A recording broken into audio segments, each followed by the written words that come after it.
Can West Virginia get in the zone, both literally and figuratively, as they get ready to face the SMU Mustangs, along with another team, either the Virginia Cavaliers or the Wisconsin Badgers, in the upcoming Fort Myers tip-off?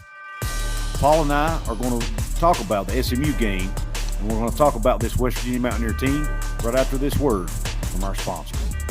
This episode of Hoops from the Hills is brought to you by Dutch Miller Automotive, where friends and family pricing means you get the best deal right up front on any new or pre-loved vehicle in stock every time. With brands like Chevrolet, Chrysler, Dodge, Jeep, Ram, Kia, Hyundai, Ford, GMC, Buick, and Subaru, the Dutch Miller Automotive family is always growing and ready to put you in the car or truck you've been searching for. Check out our inventory today across West Virginia at DutchMillerAuto.com or come in today to the home of friends and family pricing, only at a Dutch Miller Automotive store near you.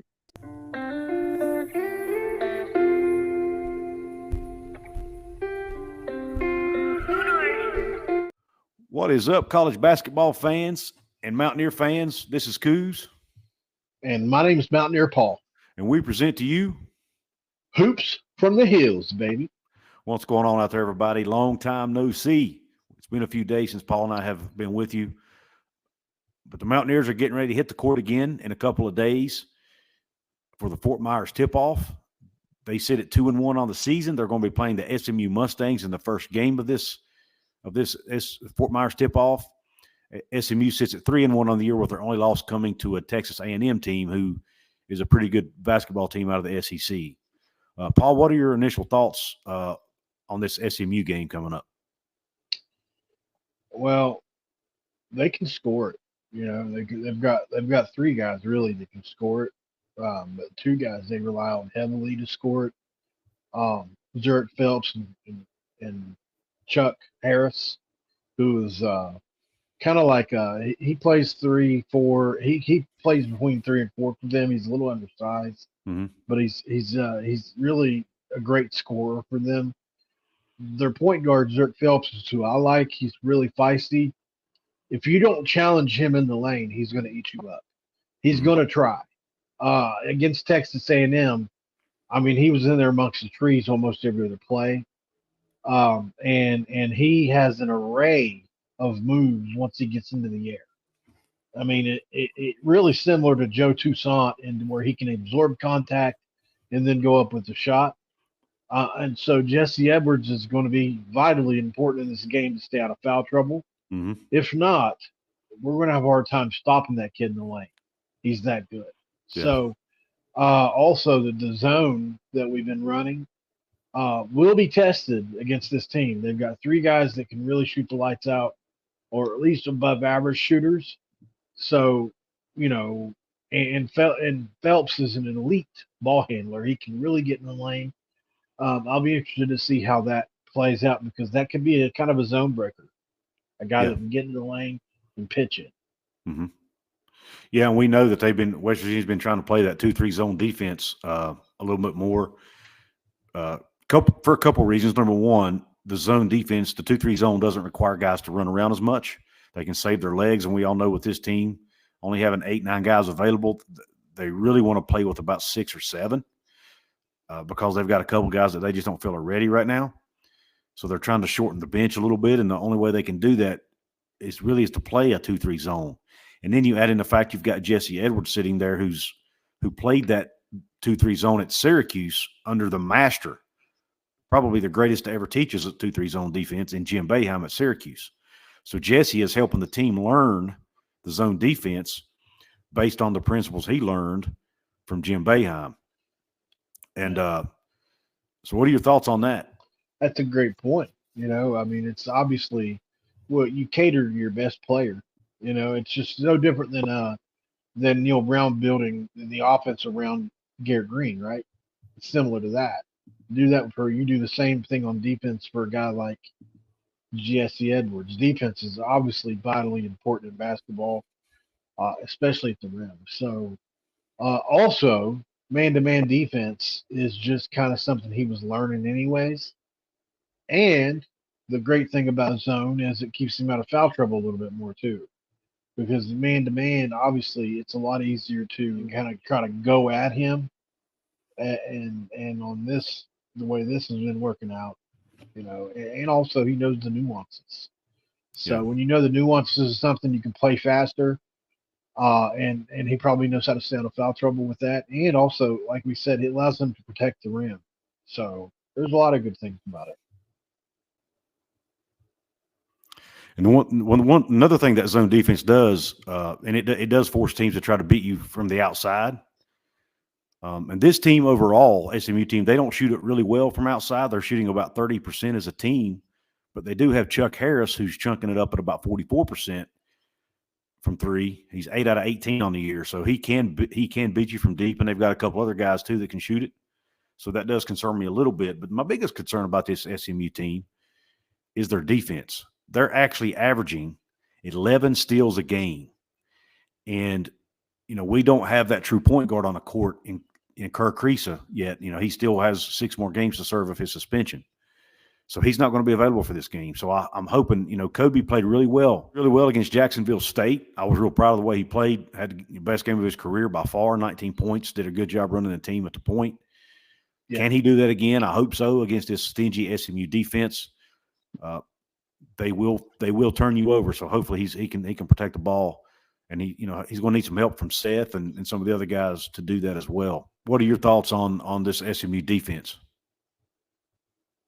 I mean, they obviously love to play passing lanes. They do have a lot of Huggins concepts with that, which is deny, right? You always deny your man. And that's what they do, at least on tape, from what I've seen, which is pretty limited compared to most episodes. But they, from what I can tell, like to deny the man, play the passing lane. And then if they get beat, they've got guys that can step up and fill that role, fill that void. And really the coach's son, Lanier, he's got a son named Evan Lanier. Right. Is a kid that gets a lot of points off of steals, defense, stuff like that. He had 11 against Lamar, and a lot of his was defensive oriented, slapping ball to the lane, getting to the rim, things like that. So look for that as well. But obviously back cuts will play a huge part in this game if that's going to be the case. Unfortunately, we don't have Kirk Kriisa out there who would eat something like that alive. We'll see how Kobe, this is going to be a good test for Kobe. This will be the first time, probably this year anyway, where the point guard that he's facing, at least on paper, is supposed to be a lot better than him. We'll see how this all plays out because Phelps is undersized and Kobe is not. He's a big, long, lanky guy who has great ball handling and is working on his scoring, but he can play defense. Let's take a look at some stats, guys. First, let's look at SMU. Their leading scorer, Chuck Harris, is averaging 14.2 points a game. He's a guard. Forward Tyreek Smith is their leading rebounder at 7.5 a game. Now, that is one area West Virginia should have an advantage is inside. They do not have anybody that matches up size-wise with Jesse Edwards. Their tallest guy is about 6'8", 6'9", so we should have a size advantage inside. B.J. Edwards is another guard. He's leading them in assists with 5 a game. He also leads them in steals at 2.8 a game. And then Tyreek Smith, that I mentioned earlier, also leads the team with 2 blocks a game. Now, one thing about this SMU team also, Paul, is they're really deep. They have 1, 2, 3, 4. They have 6 guys on their roster that play more than 20 minutes a game. And then they have a 7th guy who plays 19 a game, which is Tyreek Smith. So, and then they have another player, Jaheim Hudson, who's averaging almost 12 minutes a game. So they've got 8 players who are averaging double-digit minutes. That's more than we've even got. That's almost more than we got on the roster. So that also worries me a little bit too. Yeah, Josh Eilert actually talked about that in his press conference today, that they're so deep and we're not. And it was one of the main reasons that they didn't practice today. They did. They worked on shooting drills, but nothing physical. They didn't bang around. They didn't do anything like, what would be the equivalent of football equivalent of tackling today. They did not. So they basically were in shirts and shorts today in football, where they didn't even no contact because he's trying to manage these guys' legs. You know, they Right. played 3 games in 9 days. Tried a bunch of new guys out who've never, one of them never even played basketball at all, much less Power 5 ball. And really, when you start to look at it, a deep team, all they've got to do is try to draw fouls, right? And that'll probably be something I'm sure Coach Lanier and SMU implement. They're going to go at Jesse Edwards. They're going to go at Kobe. They're going to go at Quinn Slazinski and try to get these guys in foul trouble. And they know that that we don't have the bench to compete right now with anybody. Power 5, Group of 5, I don't care who it is. Yeah. We just don't have the bodies. Right. And when you look at SMU and their team stats, there's also a lot of things that stick out. I mentioned their 30% shooting from 3.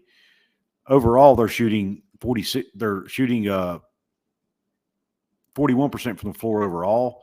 About 71% from the free throw line, averaging 79 points a game, 46 rebounds a game, 16.5 assists, 11 steals, like we mentioned earlier, and almost 6 blocks. I mean, their defense, man, 11 steals and 6 blocks a game. That's phenomenal. It's worth pointing out in the competition. They played 3 really bad to not good at all teams. So that's fair. And one really, really good team that could possibly be 16 Elite 8 good. Maybe Final 4 good. Texas A&M's ranked 13th in the country. Right. So, and they looked outmatched against Texas A&M. So, I don't think we're not talking about SMU is not they're not the top half of the Big 12. They're probably similar to what we played last year in University of Alabama, Birmingham with Jelly Walker and those guys. Right. This is a similar type team who's a Group of 5 good, and in a tournament style setting, any given game could beat just about anybody. If they play well enough. So this is a game that I think, do we know what the spread is on this thing? Do they have one out for it yet? They don't have the spread out yet that I've not, but they do have ESPN does have their matchup predictor out, and West Virginia's favored in that. That's what I was guess. That West Virginia should be favored in this game. First of all, we've got Jesse Edwards, Quinn Slazinski, Kobe, if he keeps playing like he is, and just the guys we have assembled on this roster still should be more than enough to beat an SMU team. And then we'll see where we're at in round 2 against Virginia or Wisconsin, most likely Virginia. Right. Yeah, the ESPN matchup predictor has us with a 62.7% chance to win and them at 37.3%. So, but yeah, just to look at West Virginia's team stats real quick. West Virginia's averaging 67.3 a game, shooting the ball at 37.7%, averaging 39 rebounds a game, 13 assists, 4 blocks, only 3.7 steals. So they're basically, again, though, you got to look at the situation. West Virginia's been, has a short bench. They're trying to adjust to that. They're having to try different defenses. They're having to slow the game down. Josh Allert talked about in the preseason, he wanted to get out and run a lot on offense. He's not been able to do that because he doesn't have enough guys. So they're not really playing the style of ball, I don't think anyway, that he wants to play. Once they get to full capacity, if they ever do, as far as their guys go, which has forced them to have to do that zone defense. But our leading scorer right now is Quinn Slazinski, averaging just over 17 a game.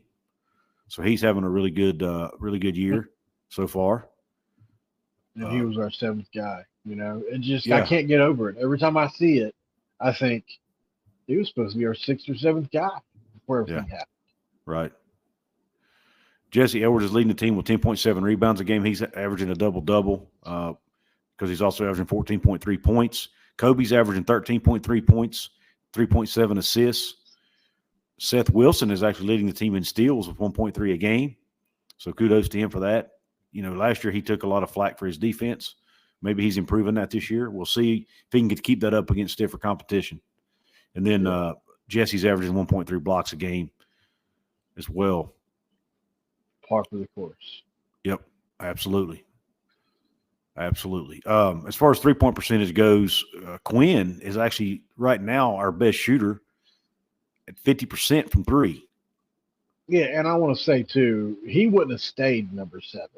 Yeah, No, I no. think we were all about to find out how good he really was. Whether he would have got in as the 6th or 7th guy, he would have played his way into the starting rotation, probably over a Cook before it was Yeah. over with. He's just playing too good, you Yeah. know. Unless they brought him off 6-man and really microwave, like a microwave. Mhm. But if a Cook ever comes back, that'll be an interesting dynamic. I'm guessing a Cook will probably have to come off the bench though now, right? Even if he comes back. I would think so. I mean, I'm not Yeah. taking Quinn off the floor. He's averaging 17 a game. Out of the starting Doesn't lineup, I mean. surprise. Yeah. Right. He's averaging 34.7 minutes a game, 17.3 points, 5.3 rebounds, 3 assists. He is turning it over about 3 times a game, which he'll have to clean up. But again, I mean, he can't be good at everything. Wonder what his usage rate is. Right. Exactly. He's having to handle the I'm ball sure more it's than he really should high. as a 4. He's a 4, and he's having to handle the ball more than he probably should be. He's really shifty for his Yeah. guy his size too. His left or right movement, man. Like whenever he gets the ball in the Mhm. pocket and needs to pump or go left or right, he can move, man. Which he's a big skinny guy. My favorite thing about Quinn Slazinski is his press conferences. I love to hear him. They were asking him about the guys that were, Kobe, Seth, and the guys that were already there, and he was like, "Man, we love those kids." And I'm like, he says kids. he's only like a year older than them. I love it, man. I think it's great. He's like an old man in a young man's body. I love it. Yeah, they probably asked him to come in and mentor him. Probably so. You can just tell he's mature. He's really mature. He's a good leader for them. You got to grow up playing for Patino, don't you? Yeah, absolutely. He's intense. Yep, absolutely he is. And Quinn talks about how great he loves it, how much he loves it at West Virginia. I mean, I love to hear him. He has nothing but glowing things to say about West Virginia. Wouldn't mind getting a Quinn Slazinski jersey this year. Yeah. He's kind of Pitts and I want it right now. He is. A little bit. Isn't he? Guys, real quick, I want to remind you, we were talking about West Virginia using that zone defense. Over on my website, couzescorner.com, Shanna Rose, one of my writers over there, did a really good article about that, about, Josh Eilert taking a page from Jim Boeheim's playbook with the zone. I recommend you guys go check it out. I'll put a link to it in the description box. But she did a really good job of kind of covering that.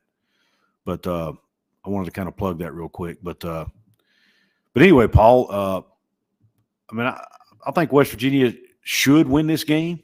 Will they? Who knows?